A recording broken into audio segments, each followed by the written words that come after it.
How do I succeed or how do I fail? Which question would you ask when anxiety has you cornered? Most of us instinctively reach for the first, but a billionaire once stood at Harvard and asked the second. He told a room full of promising graduates not how to win, but how to guarantee a life of misery.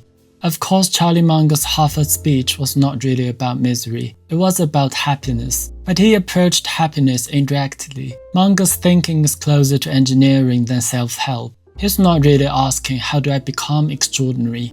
He is asking what usually breaks people. Imagine building a bridge. An engineer does not begin with fantasy, he begins with collapse.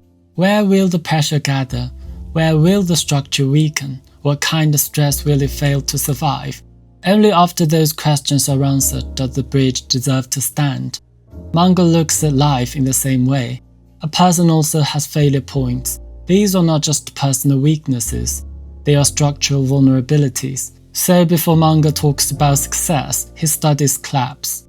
This is inversion, one of Munger's signature thinking tools in Poor Charlie's Almanack. But inversion is not reserved for billionaires, engineers or philosophers.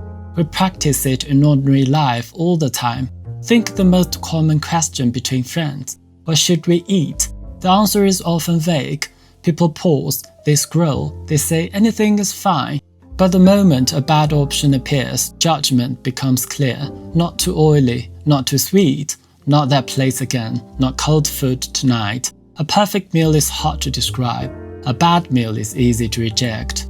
And once the obvious bad options are removed, what remains is usually good enough. Life works in a similar way. Success is not always clearly defined by what it is, but it can often outline by what it is not. So let's reframe success through failure.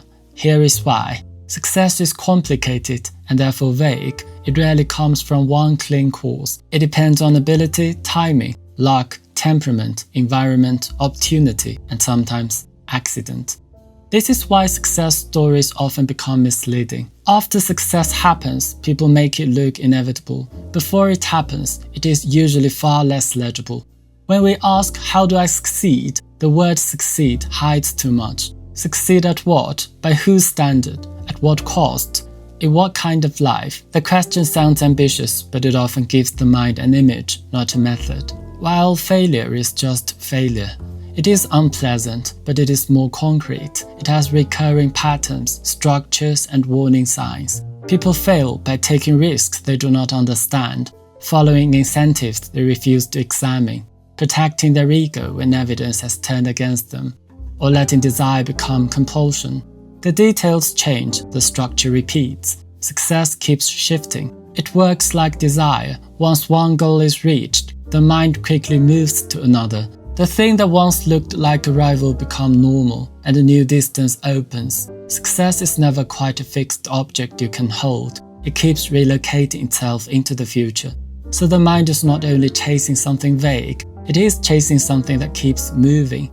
Desire creates a gap between where you are and where you want to be. Until the gap closes, the nervous system maintains unsettled, and because the target keeps changing, the gap often reopens. While failure can be once and for all, success may keep changing its definition after every achievement, but some failures do not change the definition.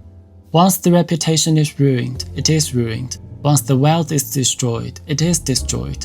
And once the health consequence becomes permanent, the game has changed. This is asymmetry. Success moves, certain failures stay. That is why asking how to fail matters. It moves the mind from fantasy to diagnosis. It gives us something clearer to inspect. Where am I fragile? What am I ignoring? What behavior, if repeated, would make my life worse? What decision could damage me beyond easy repair? Success is hard to define and harder to copy. Failure is easier to recognize and more urgent to avoid. Danko called this an anti-vision, a clear picture of the person you do not want to become.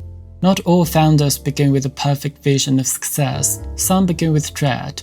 The dread of spending the rest of their lives in a cubicle. The dread of waking up inside a life whose ending could already be seen from the beginning.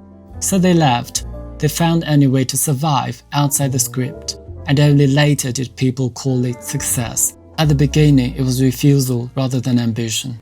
They were asking a colder question. Am I already rehearsing a person I do not want to become?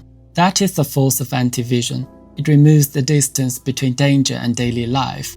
The person you fear becoming is not created by one dramatic failure. That person is built quietly through repeated decisions and postponed discomfort. You do not need a perfect theory of success to understand this. You look at the room before you reach it, then you turn around.